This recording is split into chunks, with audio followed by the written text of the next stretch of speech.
Okay, now hold on for the dessert. This is a tough one. It will take every pot and pan that you have in your house. Just FYI. So keep it reserved for those special people. It is going to be a strawberry Bavarian mousse. Yes, totally, completely worth every pot and pan being dirty. So I'm just going to set up here really quick. Do you guys have any questions while I'm doing this? No? What about seafood? Where do you buy your seafood? Well, that depends on how large the party is. It's kind of tough here. Yeah, it's kind of tough here, I'm not going to lie. I'm going to dodge that question and tell you a story. And then I'll come back to it.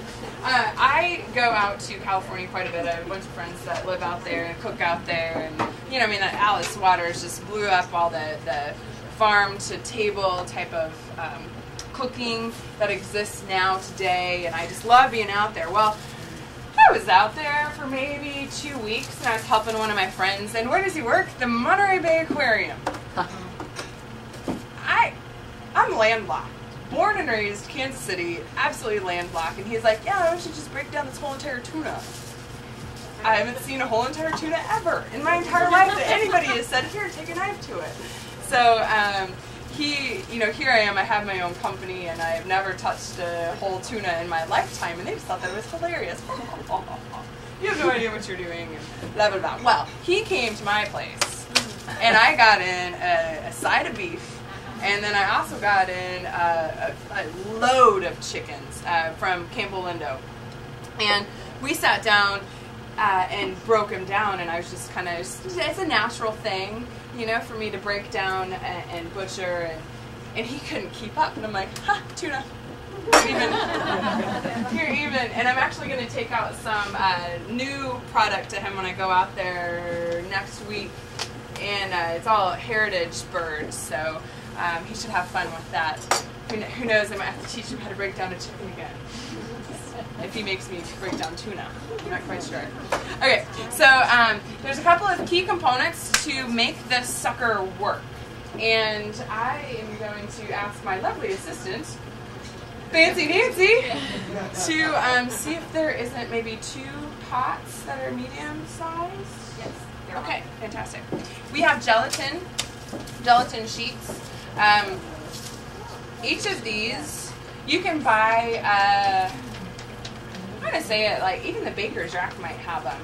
Or you can find them at, I am at the Loss right now of the store, Plaza, Gadgets, Baking. They're also out at 119. Williams-Sonoma. Thank you, Williams-Sonoma.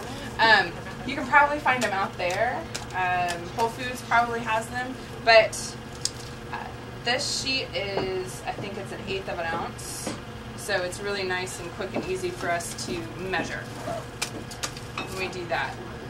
Thanks. All right. In order to get this applicable, all we do is stick them in a pan and pour some cold water over it. Yeah. Awesome. This is perfect. And then we have some egg yolks. We have heavy cream, which we are going to whip. And who's tired and needs like to get up and move around? Anybody? Oh my gosh! Come on! I need a volunteer. Anyone? Anyone? Going once. You'll do it? Okay. You can even stay there if you want to. Okay. She's just whipping the cream. She's just whipping the cream. Let me grab a whisk for you.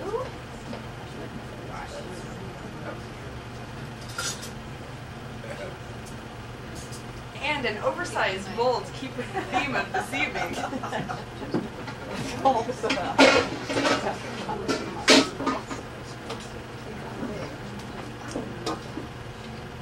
So, now if you really want to, you can put this in the mixer.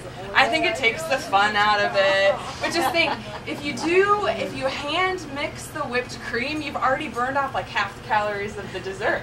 So, you know, you're good. You can have like 2. Yeah. So just kind of whip it.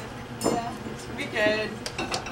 Okay, and then another key component to this is we're going to make creme anglaise, which is the base of ice cream. And a true ice cream custard is what we're looking for. So we have our egg yolks and our sugar. And then we also have some milk.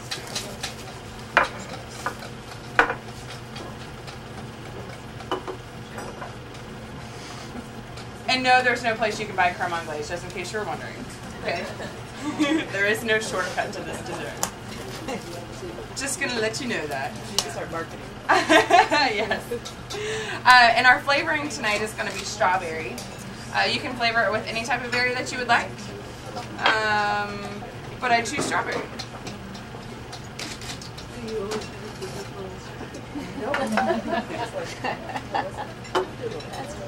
So we are going to start by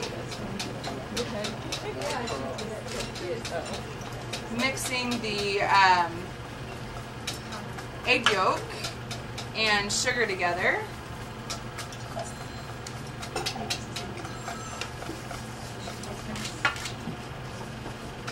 And you just want it sticky. You don't really need it to be any other way. How are you coming over there with the cream? Keep going, girl. Okay. You can pass it down the road if you need to. All right. We're gonna just scald this milk. We don't want it to come to a boil or any of that. Get it soon. He's got to work those biceps and forearms.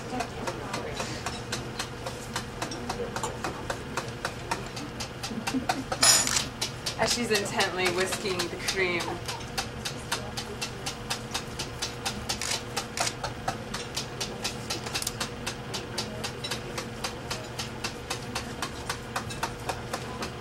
All right, I'm gonna go ahead and add my vanilla.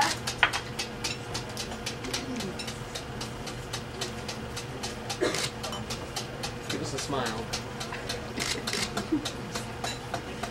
And I have made my own strawberry puree with fresh strawberries. You're more than welcome to do it with frozen strawberries.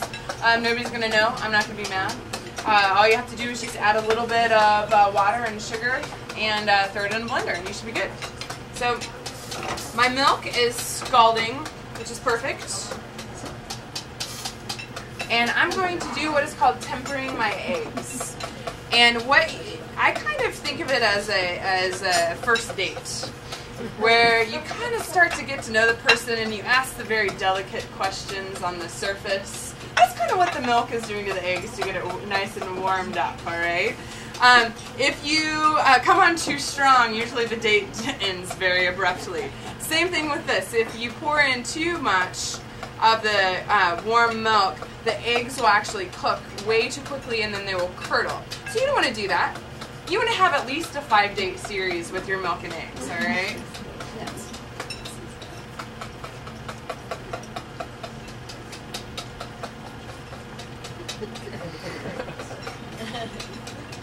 Yes, if you need to pass the cream down, you're more than welcome to. All right. That's a hint.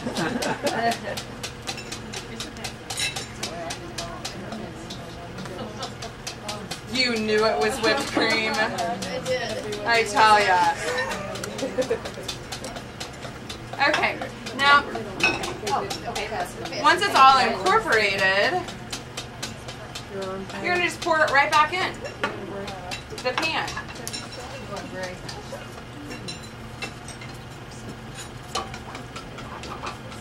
Go crazy. You do need to make sure that